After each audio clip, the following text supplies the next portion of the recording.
guys, I'm Vinayak from NiftyNayak.com. In this video, I'll be talking about why freak trades are actually happening and how the big funds are making use of this. I had created a video some days back explaining how you can avoid doing freak trades.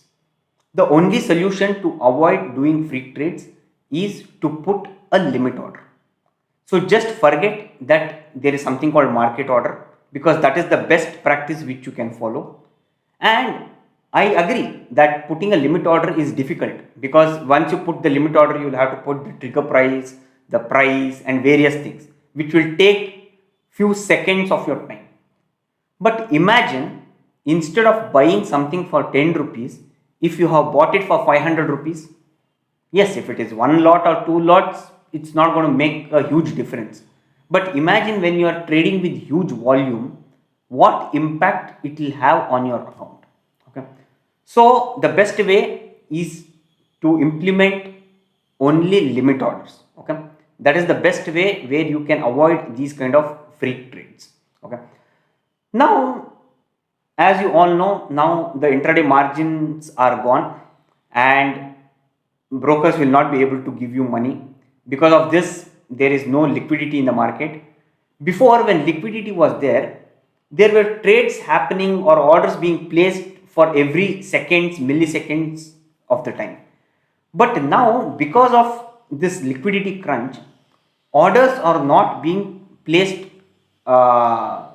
in the exchange. Okay. So now what these big funds actually do, for example, if there is a fund whose capital is 500 crores, let's say they have deployed only 50 or 100 crores. Probably they are waiting for a market correction to happen, or market to gap up or gap down or something to happen, so that they will be planning to deploy the rest after some time. Or they might be having a huge capital for doing some adjustment trades. At that time, what they will do, they just go and put these kind of orders for in options. So at the money which is trading at 200 rupees, they'll simply go and sell it for, put a limit order, sell limit order for 500 rupees or 1000 rupees. So when trading is not happening that frequently, there will be some milliseconds of time where there won't be an other order for you to execute. So at that time, this market order will be executed to you. So from now, even I am planning to do that. So if I have any capital which I have reserved for doing any adjustments or taking any trade when I get the opportunity, instead of simply putting that money in the account, what I'll do, I'll simply sell at the money options for a very huge price. I'll put a limit order. So if there is any person who will come and put a limit order, market order to buy, and if I am lucky, then probably that will get executed. Okay.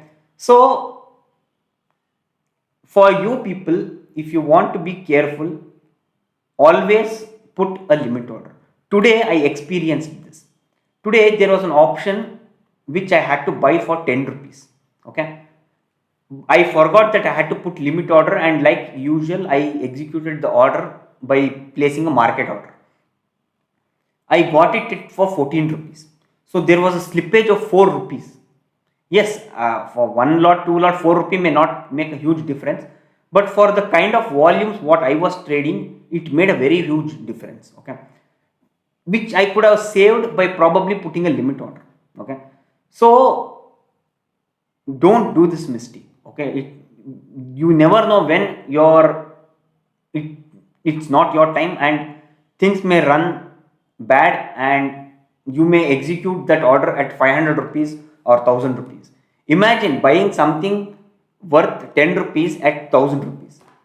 And even after the next second, if you want to exit, you will be exiting at 10 rupees or 12 rupees max. Okay. So that is going to be the impact which you will have. So make sure you place only limit orders. And most of the brokers or most of the traders, whenever they are placing MIS trades, which is intraday trades, most of the brokers square off those trades around 320 to 325. Okay, usually. I don't think there is any broker who will allow you to carry MIS trades even after 325, right? So after 325 there won't be huge volume in the market. So avoid squaring of positions at market price after 325, because after 325 the liquidity will be very less, the trades what happen in the market or at the exchange will be very less, and there is a probability of these kind of free trades happening. Yes, I'm not telling you not to square off after 325, but if you are squaring off after 325, make sure you do it by putting a SL order, okay, or a limit order or whatever, okay, not by putting a market order. I hope you guys like the video. Do like and subscribe so that you can learn more about trading and investment. Thank you guys.